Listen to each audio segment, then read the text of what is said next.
There we go. Hello, my name is Darren Childers. This is my audience for my speech. Sarah's holding the camera. And hello. Hi guys. You know what I like to talk about today is doing the right thing. This is a narrative speech about me growing up and some of the things I learned and the way we learn things on a daily basis. Every one of us here. I grew up in Mesa, Arizona in the 70s. Guys, go ahead and have some fun with that.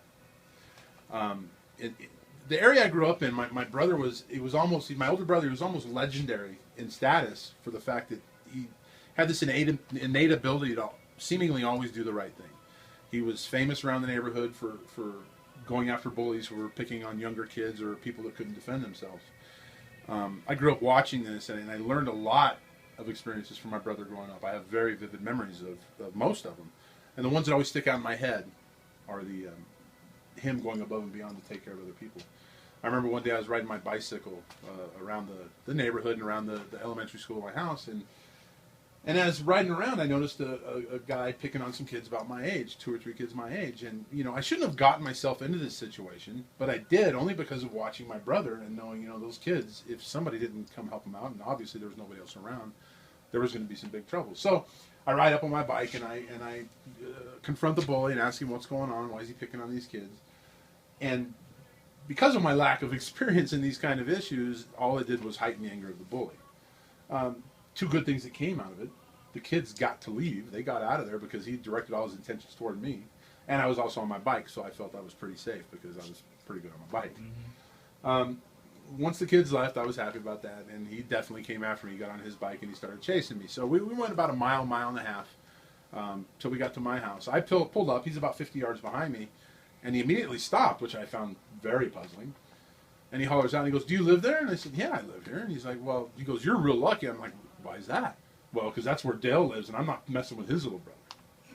So my brother, true story, my brother gets home later that evening. I told him about the entire episode that happened.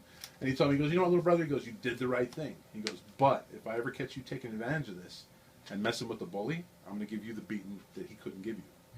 And I remember that as well. You know, he didn't want me taking it the wrong way. Another experience we had growing up in Arizona, I was out with my brother one day, Dale, who's 8 years older than me, so he was actually driving the car. He was probably 16, and you know, do the math backwards, that's how old I was. We're coming back from somewhere in Mesa one day. It was a hot summer day. It was about 115, 120 degrees outside. Yeah, hot.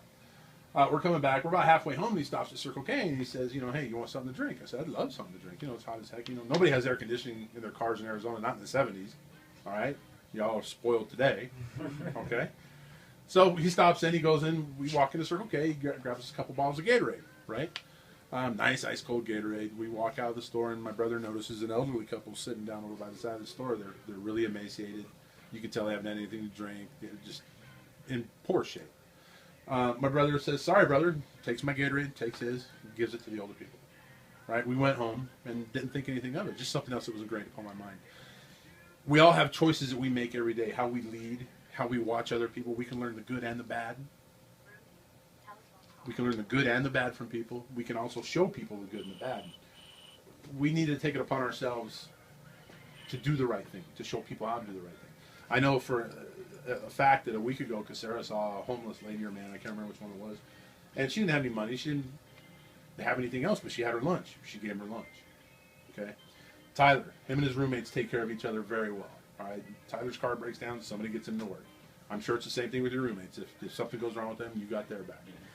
We all have to take care of each other. We all have to put ourselves into situations where nobody else is going to step up. We step up.